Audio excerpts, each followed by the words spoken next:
Good morning everyone. आप सभी का स्वागत है वीसीएस फिजिक्स की ऑनलाइन क्लास में। आज अपना जो टॉपिक है, जो अपनी लगभग 16 नंबर की क्लास रहेगी आज आपकी, तो उसका टॉपिक है चैप्टर नंबर फर्स्ट चल रहा है अपना विद्युत क्षेत्र तथा फील्ड, यानी विद्युत क्षेत्र तथा आवेश या विद्युत आवेश तथा क्षेत्र। और आपका जो नेक्स्ट टॉपिक आ रहा है अपन के पास वो आ रहा है सतत आवेश वितरण, जैसे इंग्लिश में बोलते हैं कंटिन्यूस चार्ज डिस्ट्रीब्यूशन, यानी सतत वितरण आवेश। ये क्या होता है, इसमें कौन कौन सी टर्म आपको पता होनी चाहिए। इसमें 3 टर्म आती है, जिसमें रेखीय आवेश घनत्व, पृष्ठीय आवेश घनत्व और आयतन आवेश घनत्व। ये तीनों टर्म भी आपको पता होनी चाहिए। इसके बेस पे अपन क्या निकालेंगे, इसका इलेक्ट्रिक फील्ड या विद्युत क्षेत्र निकालेंगे। तो सबसे पहले तो बात करते हैं, अपन टॉपिक पर आते हैं। तो सबसे पहले आपका जो टॉपिक है वो है सतत आवेश वितरण। तो सबसे पहले तो आपको ध्यान रखना है कि ये सतत आवेश वितरण क्या होता है, कंटिन्यूस चार्ज डिस्ट्रीब्यूशन क्या होता है। तो ये आवेश का एक वितरण है। आवेश का वितरण कैसे, ये मैं कह सकता हूँ कि कोई भी एक छड़ है, मान ली मैं एग्जांपल देता हूँ कि कोई भी आपके पास क्या है, कोई छड़ है, मान ली कि ये आपके क्या है, कोई छड़ है। अब ये वाली जो छड़ है ये क्या है, आपकी कोई आवेशित छड़ है। कैसी आवेशित है, यानी धनावेशित छड़ है। धनावेशित छड़ है, इसका मतलब इस पे क्या होगा, इस पे जो आवेश होगा वो पूर्ण रूप से समान रूप से वितरित होगा। क्या होगा, समान रूप से वितरित होगा। यानी कहने का मतलब कैसे होगा, यदि ये छड़ क्या है आपकी धन आवेशित है, धन आवेशित होने का मीनिंग है कि इसका जो सरफेस है, इसका जो पृष्ठ है वो क्या होगा, मतलब ये छड़ है कैसी है, धनावेशित है। धनावेशित का मतलब क्या होगा कि यहाँ पे जो चार्ज है वो कौन सा है आपके पास, पूरी छड़ में एक जैसा चार्ज है, एक जैसा क्या है, आवेश है। यानी मान लो कि ये आपकी कोई छड़ है, मान लो कि ये आपकी कोई छड़ है और ये मैं कह दूं कि ये एक समान रूप से आवेशित है, यानी इस पर जो आवेश है वो कितना है आपका, Q है। वो कितना है आपका, Q है। तो मान लो कि ये छड़ चाहे यहाँ पर आवेश देखोगे तो भी Q होगा, यहाँ पर देखोगे तो भी Q होगा, यहाँ पर देखोगे तो भी Q होगा और यहाँ पर देखोगे तो भी Q होगा। तो मैं कह सकता हूँ कि इसमें जो आवेश वितरण होगा वो क्या होगा, एक समान रूप से होगा। यानी जो आवेश है वो पूरी छड़ में कैसा है, एक समान है। इसके बीच में अब ये आवेश वितरण होता कैसा है, तो इसमें यदि आपको कंडीशन के लिए डिफाइन करना है तो उसको आप डिफाइन कर सकते हो कि जो आवेश होता है उनके बीच में जो दूरी होती है वो क्या होती है, अल्प होती है। वो क्या होती है, आपके पास जो दो आवेशों के बीच की दूरी होती है, जो इसमें आवेश वितरण होता है वो क्या होती है, उन आवेशों के बीच की दूरी अत्यल्प यानी बहुत ही कम होती है, अर्थात कम स्थान होता है। अर्थात स्थान कौन सा होता है, कम होता है, यानी बहुत ही छोटा स्थान होता है। यानी आवेशों के बीच में यदि अपन देखेंगे तो छोटे छोटे स्थान पर, मान लिया कि ये कोई आपका ऐसा कोई सरफेस है, इसमें ये आवेश है, ये क्या है आपके पास, आवेश है, ठीक है। तो मैं कह सकता हूँ कि ये आवेश भी कैसा, एक आपको एक समान रूप से वितरित आवेश है। क्या ये भी एक समान वितरित रूप से आवेश है। यानी इसमें ये जो जगह दिखाई दे रही है, ये वाला अपन इसकी बात कर रहे हैं, इसकी बात कर रहे हैं कि इसमें बीच में जो स्थान है वो क्या होना चाहिए, कम होना चाहिए। जो दूरी होनी चाहिए दो आवेशों के बीच की वो क्या होनी चाहिए, कम होनी चाहिए। तो इसी को अपन क्या बोलते हैं, सतत आवेश वितरण। तो ये भी आपके पास 3 प्रकार का होता है, एक विमीय होता है, द्विविमीय होता है और त्रिविमीय होता है। तो सबसे पहले अपन इसकी डेफिनेशन लिखते हैं कि ये क्या होता है। तो बात करते हैं सबसे पहले इसके आवेश वितरण की। तो आवेश वितरण किस प्रकार होता है उसकी डेफिनेशन की बात करते हैं। तो डेफिनेशन लिखता हूं कि जब आवेश वितरण इस प्रकार हो कि जब आवेश वितरण इस प्रकार हो कि अब कौन कौन से प्रकार, जो आवेश वितरण किस प्रकार होना चाहिए। फर्स्ट पॉइंट तो मैं लिख सकता हूं कि आवेश वितरण किस प्रकार होना चाहिए कि इसमें जो आवेशों के मध्य दूरी है वो क्या होनी चाहिए, आपके पास अल्प होनी चाहिए। यानी आवेशों के मध्य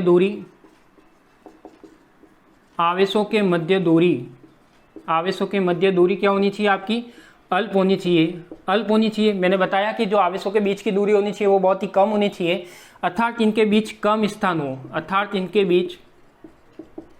यानी दो आवेशों के बीच की बात करें तो इन आवेश के बीच, इनके बीच कम स्थान हो। क्या हो, कम स्थान हो। तो इस प्रकार का वितरण क्या कहलाता है, इस प्रकार का वितरण सतत आवेश वितरण कहलाता है। इस प्रकार का वितरण क्या कहलाता है, सतत आवेश वितरण कहलाता है। क्लियर, क्या कहलाता है, सतत आवेश वितरण कहलाता है। तो जब आवेश वितरण होता है इस प्रकार होता है कि किसी भी वस्तु पर एक समान रूप से आवेशित चार्ज होता है, वो क्या कहलाता है, आपका सतत आवेश वितरण कहलाता है। वो चार्ज चाहे ऊपर देखोगे तो भी Q होगा, नीचे देखोगे तो भी Q होगा, साइड में देखोगे तो भी Q होगा और इधर देखोगे तो भी Q होगा। उसके बाद बात करता हूँ कि इसमें 3 टर्म आती है, एक विमीय, द्विविमीय और त्रिविमीय। तो जब आवेश वितरण क्या होता है, एक विमीय होता है। मैं यहाँ पे फर्स्ट पॉइंट लगा के लिखता हूँ कि जब आवेश वितरण एक विमीय होता है, क्या होता है, एक विमीय यानी वन डायमेंशनल होता है, 1D होता है। एक विमीय का मतलब क्या होता है कि या तो वो एक्स अक्ष के अकॉर्डिंग होगा यानी एक दिशा में ही होगा, जो आवेश वितरण होगा यो एक दिशा में होगा, हो सकता है वो या तो ओनली एक्स दिशा में होगा या ओनली वाई दिशा में होगा या ओनली जेड दिशा में होगा। तो मैं कह सकता हूं कि जब आवेश वितरण एक विमीय होता है तब वह रेखीय आवेश घनत्व कहलाता है। तो वह क्या कहलाता है, रेखीय आवेश। जब किसी वस्तु पर आवेश वितरण एक विमीय होने पर इसे ऐसे लिख दो, जब आवेश वितरण एक विमीय हो किसी वस्तु पर तो वह रेखीय आवेश वितरण कहलाता है। तो वह क्या कहलाता है, रेखीय आवेश वितरण कहलाता है। तो वह रेखीय आवेश वितरण कहलाता है।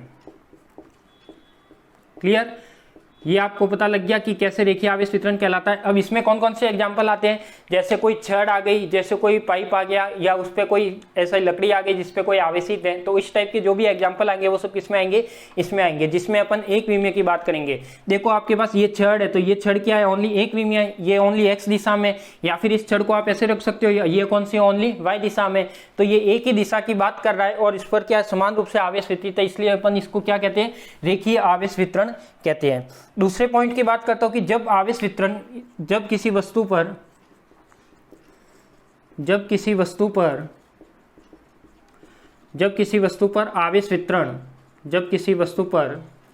आवेश वितरण द्विविमीय हो, क्या हो आपके पास, द्विविमीय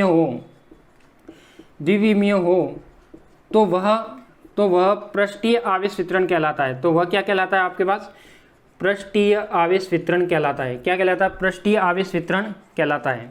पृष्ठीय आवेश वितरण कहलाता है।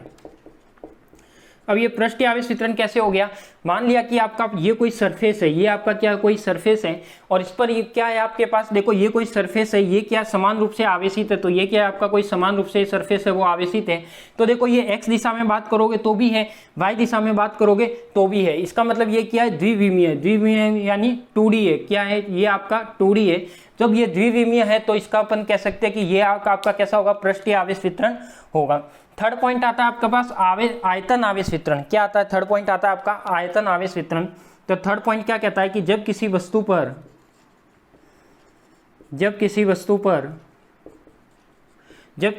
पर आवेश वितरण त्रिविमीय हो, आवेश वितरण त्रिविमीय हो तो वह आयतन आवेश वितरण कहलाता है। तो वह आयतन आवेश वितरण कहलाता है।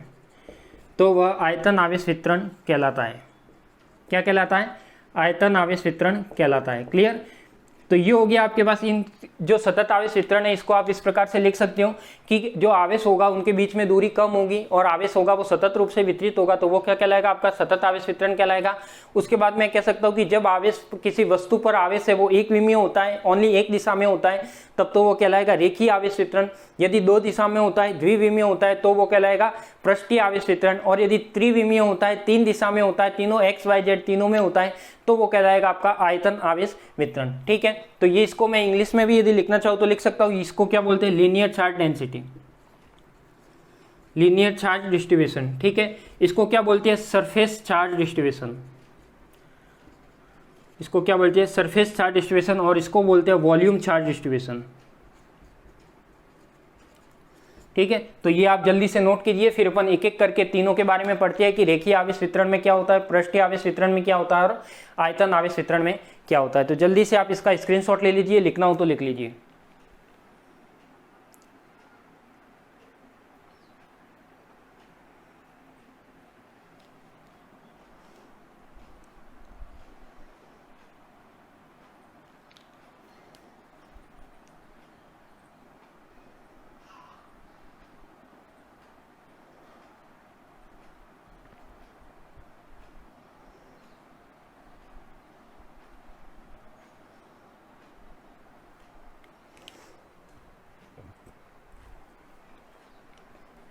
लिख दिया होगा, नहीं लिखा तो आप स्क्रीनशॉट ले सकते हो इसका। अपन आगे बढ़ते हैं, फिर अपन एक एक की बात करते हैं। तो सबसे पहले फर्स्ट बात करते हैं अपन रेखीय आवेश घनत्व की। किसकी बात करते हैं, रेखीय आवेश घनत्व की।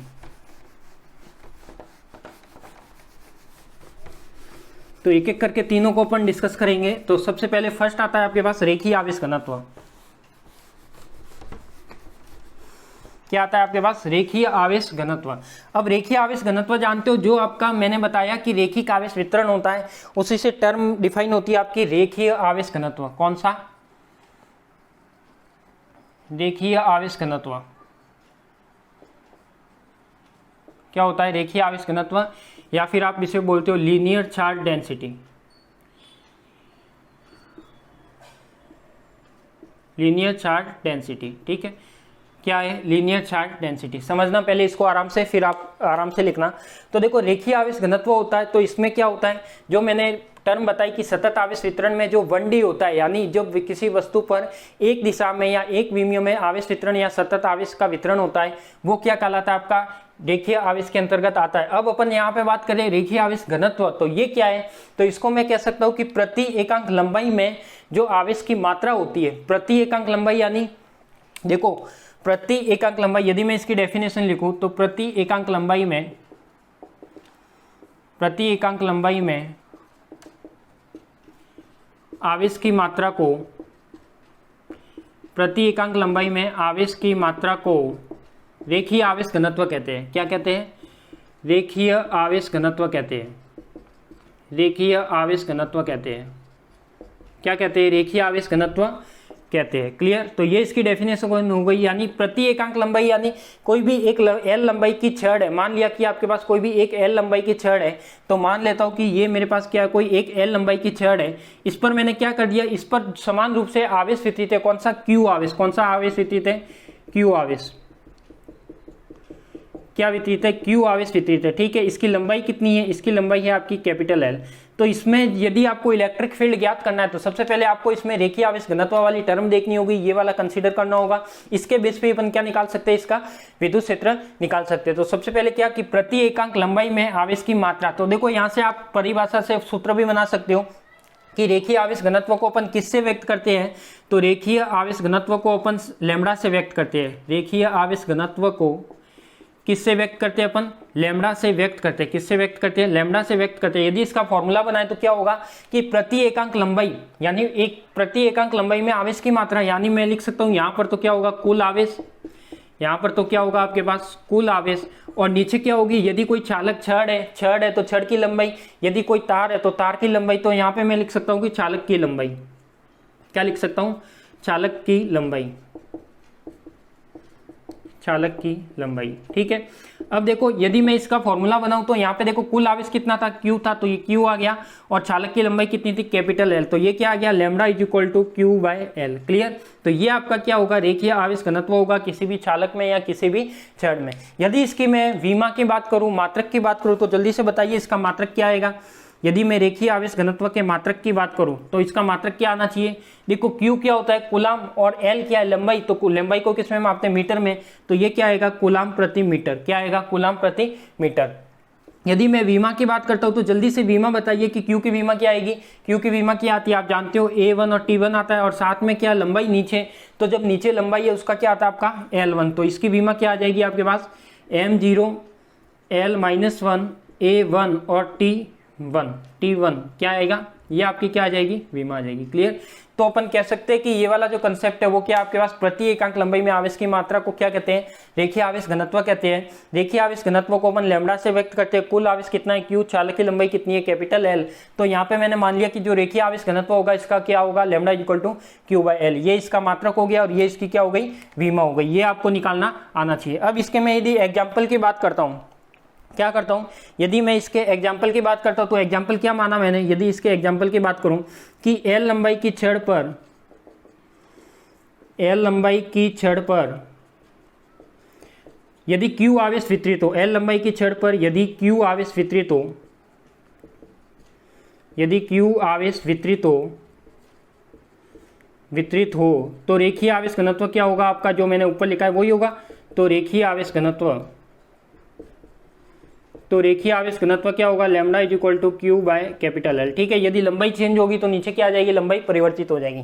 यदि मैं दूसरा ही एग्जांपल लिखता हूं कि कोई आर त्रिज्या का क्या है, कोई तार है, क्या है आपके पास, कोई तार है, उसकी त्रिज्या कितनी है, आर है, तो उस पर यदि एक समान रूप से आवेश वितरित है, यदि किसी आर त्रिज्या के तार पर, यदि किसी आर त्रिज्या के तार पर Q आवेश वितरित है, Q आवेश समान रूप से वितरित है, Q आवेश वितरित है, समान रूप से वितरित है, Q आवेश समान रूप से वितरित है, तो आवेश घनत्व बताओ मुझे इसका आवेश घनत्व बता दो तो मैं मानूंगा कि आपको समझ में आ गया। तो देखो इसका आवेश घनत्व क्या होगा, क्या माना आपने पास कोई तार है। अब देखो तार है, तार का मतलब ये है कि ये जरूरी नहीं कि आर त्रिज्या का, देखो आर त्रिज्या का तार का मतलब है कि तार कैसा होगा आपका, आर त्रिज्या का ये वाला कोई तार है, ठीक है, इसकी त्रिज्या कितनी है आर। अब तार को तो आप क्या कर सकते हो, इसको एक सीधा भी बना सकते हो, कोई तार है, तार पर यदि आवेश वितरित है तो इस तार को तो आप हाथ से सीधा भी कर सकते हो, मतलब वो क्या बन जाएगा, एक दिशा में बन जाएगा, और एक दिशा में क्या टर्म डिफाइन होगी आपकी, रेखीय आवेश घनत्व। तो जब ये रेखीय आवेश घनत्व डिफाइन होगा तो यहाँ पे क्या आएगा, यदि किसी आर त्रिज्या के तार पर Q आवेश समान रूप से वितरित है तो इसका जो रेखीय आवेश घनत्व आएगा, देखो Q आवेश तो क्या आ जाएगा, Q आ जाएगा, और जो चालक की लंबाई क्या आएगी बताओ मुझे।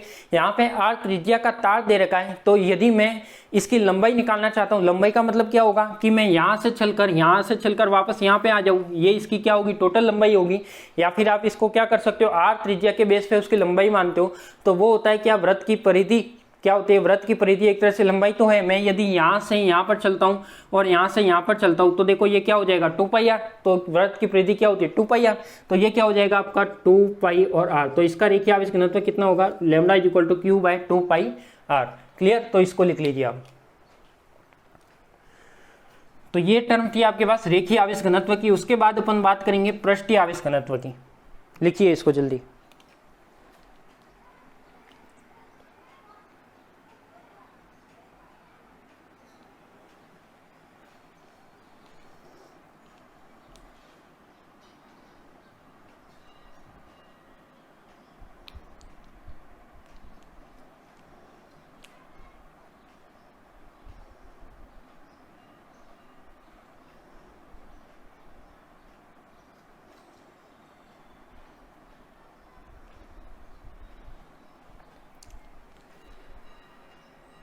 लिख दिया, नहीं लिखा तो आप स्क्रीनशॉट ले लो इसका। नेक्स्ट अपन आगे बढ़ते हैं। नेक्स्ट है आपके पास क्या, रेखीय आवेश वितरण के बाद आता है क्या आपके पास पृष्ठीय आवेश वितरण। क्या आता है, पृष्ठीय आवेश वितरण।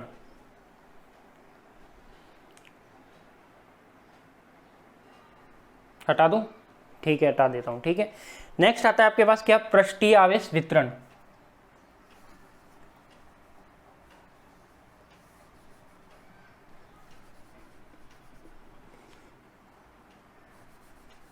देखो इसमें मैं कैसे चेंज कर रहा हूं,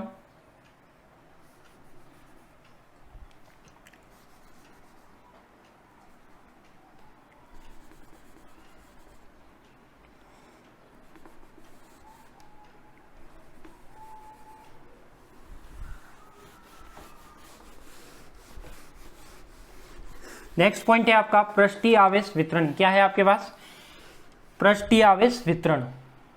तो देखो जब दूसरा पॉइंट है आपके पास पृष्ठीय आवेश वितरण या पृष्ठ आवेश वितरण, जिसे बोलते हैं अपन सरफेस चार्ज डेंसिटी। क्या बोलते हैं, सरफेस चार्ज डेंसिटी। अब देखो ये सरफेस चार्ज डेंसिटी क्या होती है। अब अपन ने बात की कि जब पृष्ठीय आवेश वितरण कब होता है, जब उसमें कितनी दिशा की बात होती है, द्विविमीय की, यानी कोई ऐसा क्षेत्रफल होता है। क्या होता है, ऐसा कोई क्षेत्रफल होता है। मान लिया कि आपके पास कोई ये वाला सरफेस था। क्या था आपके पास, कोई ये वाला सरफेस था। क्या था, कोई ये वाला सरफेस था। या फिर आप ऐसा मान सकते हो कि ये क्या था, कोई एक गोला था। क्या था आपके पास, एक गोला था। देखो गोला और वृत्त में फर्क होता है, ये ध्यान रखना, गोला और वृत्त कभी भी समान नहीं होते। तो देखो ये कोई सरफेस था, यहाँ ये कोई गोला था। इस पर क्या किया, यदि मैं 2 डायमेंशन की बात करूँ तो इसका क्या होता है अपने पास, एक जैसे अपने पास वहां पर ली थी चालक की लंबाई, तो यहाँ पर अपन क्या लेंगे, इसका क्षेत्रफल। तो मैं लिख सकता हूँ कि प्रति एकांक क्षेत्रफल में आवेश की मात्रा को क्या कहते हैं, पृष्ठ आवेश वितरण कहते हैं। क्या कहते हैं, पृष्ठ आवेश वितरण कहते हैं। इसको अपन किससे व्यक्त करते हैं, सिग्मा से व्यक्त करते हैं। किससे व्यक्त करते हैं, सिग्मा से व्यक्त करते हैं। और देखो आवेश घनत्व equal to sigma equal to क्या होगा, कुल आवेश अपॉन में क्या आएगा, नीचे आएगा आपके पास क्षेत्रफल। नीचे क्या आएगा आपके पास, क्षेत्रफल। ठीक है, यदि इसको मैं मैथमेटिकल टर्म में लिखूं तो देखो क्यू अपॉन में क्षेत्रफल क्या होता है, ए। क्या होता है, क्षेत्रफल अपॉन में क्या होता है, ए। ठीक है, तो ये हो जाएगा आपके पास क्या, पृष्ठीय आवेश वितरण। यदि मैं इसकी विमा और मात्रक लिखूं, यदि मैं इसकी क्या लिखूं, विमा और मात्रक लिखूं, तो देखो इसकी विमा और मात्रक क्या आएगा, यदि मैं इसका विमा की बात करता हूं तो विमा बताओ कुल आवेश क्या है Q, तो A1 और T1। क्षेत्रफल को अपन किस में मापते हैं, मीटर स्क्वायर में, तो यहाँ विमा क्या आ जाएगी आपकी L स्क्वायर, तो ये क्या आ जाएगा आपका M0 A1 T1 और L-2 क्या आ जाएगा L-2, ये आपकी क्या हो जाएगी विमा हो जाएगी। यदि मैं इसके मात्रक की बात करूं, तो मात्रक क्या आएगा जल्दी से बताइए, मात्रक क्या आएगा कूलाम, तो ये आएगा कूलाम प्रति क्या आएगा मीटर स्क्वायर, क्या आएगा मीटर स्क्वायर, या फिर आप इसको ऐसे भी लिख सकते हो कूलाम मीटर -2, ठीक है। तो यह क्या है आपका मात्रक है। फिर यदि मैं इसके एग्जाम्पल की बात करूँ तो देखो इसका एग्जाम्पल क्या होगा, यदि आपके पास कोई गोला है, कोई r त्रिज्या का क्या है गोला, यदि किसी r त्रिज्या के गोलीय पृष्ठ पर समान रूप से Q आवेश वितरित हो,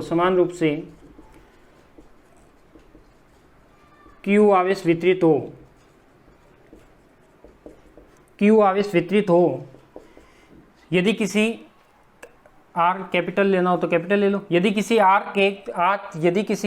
त्रिज्या के गोलीय पृष्ठ पर समान रूप से Q आवेश वितरित हो तो पृष्ठ आवेश वितरण क्या होगा उसको देखते हैं। तो देखो ऐसा कोई केस आ जाए, यदि आपके पास क्या है कोई गोला है, कितने त्रिज्या का है R त्रिज्या का है, तो R त्रिज्या का गोला मतलब ये क्या हो गया आपका कोई R त्रिज्या का गोला गया, इसकी त्रिज्या कितनी हो गई R।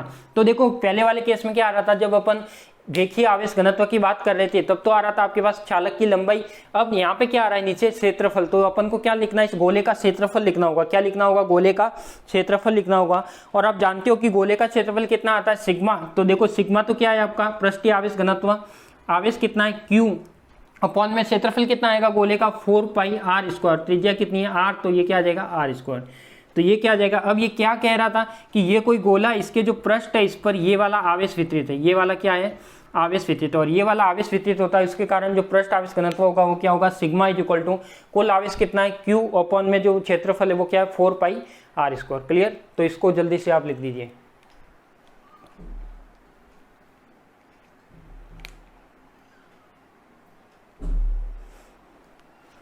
ये आपको नहीं दिख रहा हो तो यहाँ पे मैंने लिखा है R त्रिज्या के गोलीय,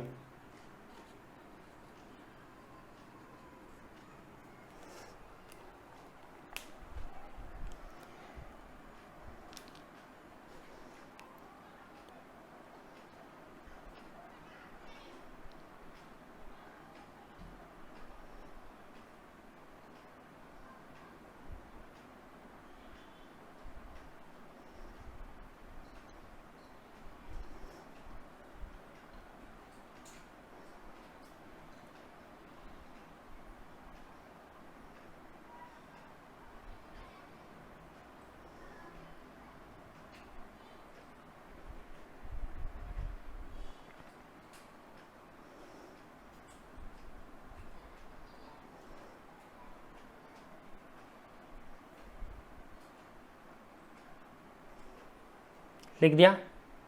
चले आगे, नेक्स्ट अपन बात करते हैं किसकी, नेक्स्ट अपन बात करते हैं आयतन आवेश घनत्व की। किसकी बात करते हैं अपन, आयतन आवेश घनत्व की। तो ये दूसरा पॉइंट था, सॉरी फर्स्ट नहीं था, यहाँ पे हटा देना ये फर्स्ट पॉइंट।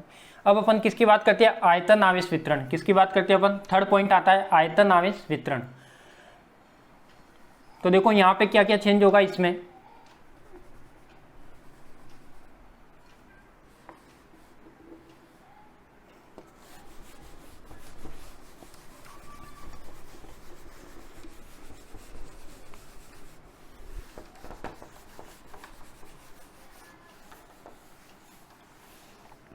देखो नेक्स्ट बात करते हैं किसकी, आयतन आवेश वितरण। तो थर्ड पॉइंट आएगा आपका आयतन आवेश घनत्व, जिसे अपन बोलते हैं volume charge density, volume charge density. अब इसमें क्या होगा, इसमें मान लिया कि कोई अचालक गोला है, क्या मान लिया कोई ऐसी वस्तु है जिसके अंदर क्या है आवेश समान रूप से वितरित है, जिसके अंदर क्या, देखो यदि चालक की लंबाई की बात हो रही थी, जब कोई एक समान एक छड़ ले रहे थे, यदि अपन ने क्या की गोले के पृष्ठ की यानी पृष्ठीय आवेश घनत्व की बात की, पृष्ठीय आवेश घनत्व में क्या माना, तो पृष्ठीय आवेश घनत्व में क्या माना कि कोई गोला माना और उसके सरफेस पे यानी उसके पृष्ठ पे क्या होगा, आवेश वितरित होगा। अब यदि मैं बात कर रहा हूँ किसकी, आयतन आवेश घनत्व की, तो इसमें मैं बात करूंगा कि कोई गोला है उसके अंदर आवेश वितरित होगा। क्या होगा, कोई अचालक गोला है जिसके अंदर आवेश वितरित होगा, तो यहाँ पे क्या होगा, तो प्रति एकांक आयतन में, इसकी डेफिनेशन क्या बनेगी, प्रति एकांक आयतन में आवेश की मात्रा को क्या कहते हैं, आयतन आवेश घनत्व कहते हैं। क्या कहते हैं, आयतन आवेश घनत्व कहते हैं। इसको अपन किससे व्यक्त करते हैं, इसको अपन व्यक्त करते हैं रो से। किससे व्यक्त करते हैं, इसे बोलते हैं अपन रो। तो यहाँ पे फॉर्मूला क्या बनेगा, आवेश घनत्व is equal to rho is equal to कुल आवेश अपन में क्या आएगा, उसका आयतन आएगा। जैसे क्षेत्रफल आ रहा था तो यहाँ पर क्या आ जाएगा, उसका आयतन आ जाएगा। इसको मैं यदि लिखना चाहूँ तो क्या आएगा, कुल आवेश क्या हो जाएगा, क्यू अपन में आयतन क्या हो जाएगा, वी। आयतन को अपन वी से लिखते हैं तो ये क्या हो जाएगा, वी। यदि मैं इसकी वीमा और मात्रक लिखना चाहूँ तो देखो मात्रक क्या आएगा इसका, यदि मैं इसकी यूनिट लिखना चाहूँ तो क्या आ जाएगा, कूलाम प्रति आयतन। आयतन क्या होता है, आयतन को अपन मापते हैं किसमें, मीटर क्यूब में, यानी लंबाई इंटू चौड़ा इंटू ऊंचाई यानी मीटर क्यूब। तो ये क्या आएगा आपको यहाँ पे मीटर क्यूब। तो इसको आप ऐसे भी लिख सकते हो Cm-3, ठीक है। वीमा की बात करूँ तो वीमा इसकी क्या आएगी, बताओ मुझे इसकी वीमा। तो देखो वीमा क्या आएगी आपके पास Q, तो Q की वीमा क्या, A1 और T1 क्या आ जाएगा, A1 और T1। नीचे क्या है वॉल्यूम, तो वॉल्यूम को क्या आता है आपके पास L क्यूब, तो इसकी वीमा क्या बन जाएगी, M0L-3 A1 और T1। ये क्या बन जाएगी, इसकी वीमा बन जाएगी। यदि मैं इसके एग्जाम्पल की बात करूं तो देखो एग्जाम्पल क्या आएगा इसका, कि यदि कोई किसी R त्रिज्या के अचालक गोले के अंदर, R त्रिज्या के अचालक गोले के भीतर समान रूप से Q आवेश वितरित है, समान रूप से Q आवेश वितरित है, समान रूप से Q आवेश वितरित है, समान रूप से Q आवेश वितरित है। क्या होगा, समान रूप से Q आवेश वितरित है। यदि किसी R त्रिज्या के अचालक गोले के भीतर, R त्रिज्या के अचालक गोले के भीतर समान रूप से Q आवेश वितरित है, तो आयतन आवेश घनत्व, तो आयतन आवेश घनत्व, तो आयतन आवेश घनत्व क्या होगा आपका, rho is equal to Q ओपन में क्या होगा, वी होगा। क्या होगा, क्यू ओपन में वी होगा। अब देखो वी की जगह यहाँ पे क्या आएगा, क्या है ये, एक आपका कोई अचालक गोला है। क्या ये आपका कोई अचालक गोला है, इसमें ये वाला आवेश वितरित है, ये वाला आवेश इसके अंदर क्या है, वितरित है। अचालक गोला का मतलब क्या होता है, जिसके पृष्ठ पर आवेश नहीं होता, आवेश कहाँ होता है, इसके अंदर होता है। तो यहाँ पे क्या हो जाएगा, इसका जो फॉर्मूला आएगा वो क्या आएगा, देखो जो आयतन होगा यहाँ पे क्या आएगा, कुल आवेश अपॉन में क्या आएगा, आयतन। अब यहाँ पे गोले का आयतन कितना होता है, आप जानते हो गोले का आयतन कितना होता है, 4/3 पाई r क्यूब। ये क्या होता है, आप गोले का आयतन होता है। तो इसका जो आयतन आवेश घनत्व आएगा वो क्या आएगा आपका, ये आएगा। क्लियर, तो आप इसको भी नोट कर लीजिए। तो ये आपका हो गया आयतन आवेश घनत्व। ठीक है, तो ये अपन ने तीनों चीजें पढ़ी, तीनों पॉइंट पढ़े, रेखीय आवेश घनत्व, पृष्ठीय आवेश घनत्व और आयतन आवेश घनत्व। तो कौन सी वस्तु में कौन सा घनत्व आवेश घनत्व काम आएगा ये आपको पता लग गया होगा। यदि कोई एक दिशा की बात करता है, कोई छड़ की बात करता है तो रेखीय आवेश घनत्व काम आएगा। यदि कोई आपके पास पृष्ठ की बात करता है, गोले की बात करता है जिस पर पृष्ठ पर आवेश वितरित है, तो कौन सा आएगा, पृष्ठीय आवेश घनत्व आएगा। यदि आपके पास यदि इसकी बात करता है, किसकी, वॉल्यूम की, यानी किसी के अंदर आवेश भरा हुआ और 3D की बात करता है, 3 डायमेंशन की बात करता है, तो आपके पास क्या आएगा, आयतन आवेश घनत्व काम आएगा। क्लियर, तो इसे लिख लीजिए, इसे लिखिए। फिर मैं आपको इसकी एक कंपेरेटिव स्टडी बता देता हूँ, तीनों की टेबल बना के, ताकि आपको थोड़ा याद करने में आसानी रहे, कुछ भी कंफ्यूजन ना हो।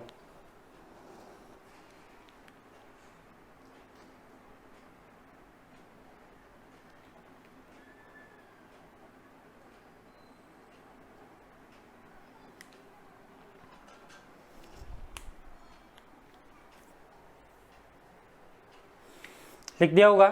अब मैं इसकी बताता हूँ, इसकी कंपेरेटिव स्टडी की कैसे, इसको कंपेरेटिव अगर देखते हैं तो कैसे देखते हैं। तो एक टेबल बना देते हैं, 3 टेबल में तीनों को तुलनात्मक करते हुए इसको लिखते हैं, ताकि आपको जल्दी से याद हो जाए। वैसे तो याद हो गया होगा, इसमें कुछ ज़्यादा हार्ड वाला काम था नहीं।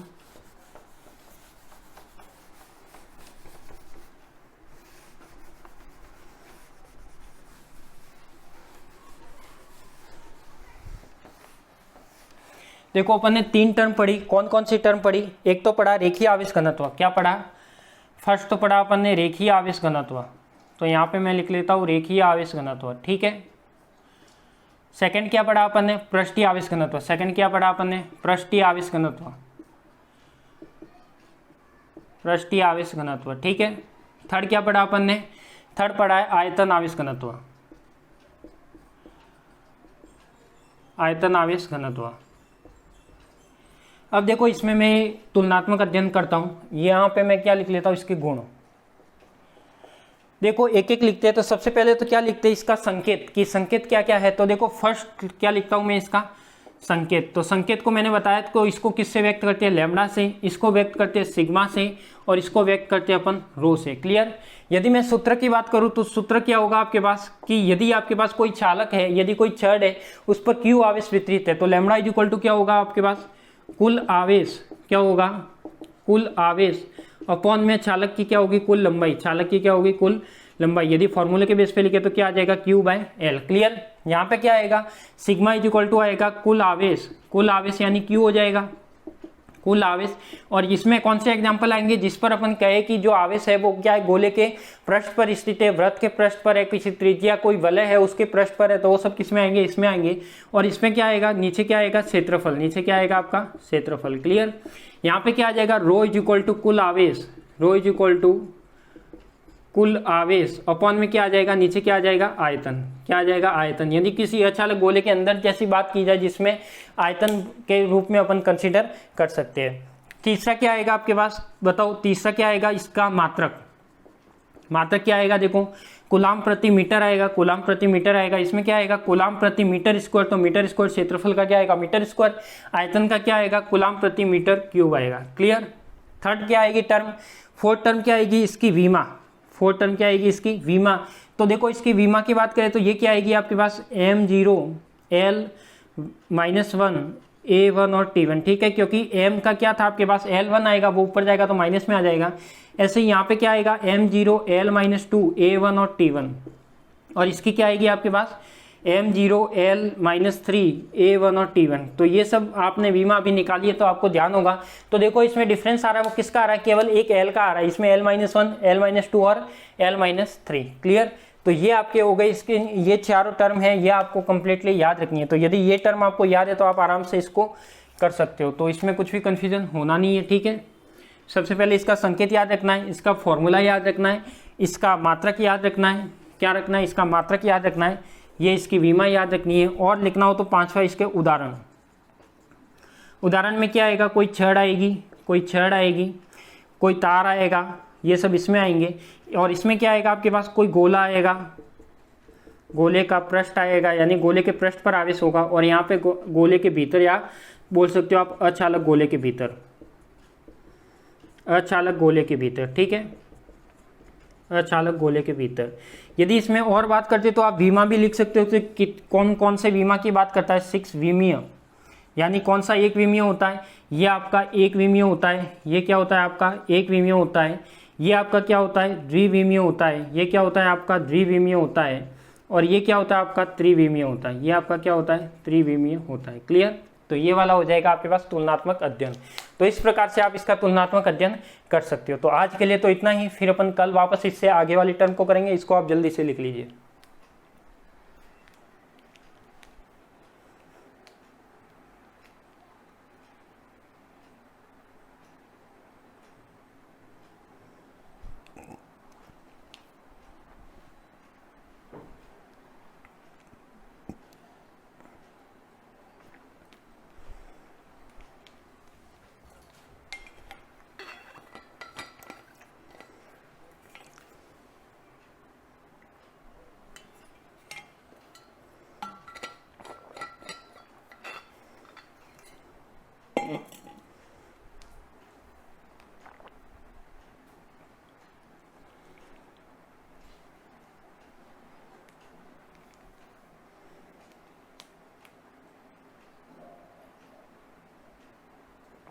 ठीक है, लिख दिया होगा, नहीं लिखा तो आप स्क्रीनशॉट ले लीजिए।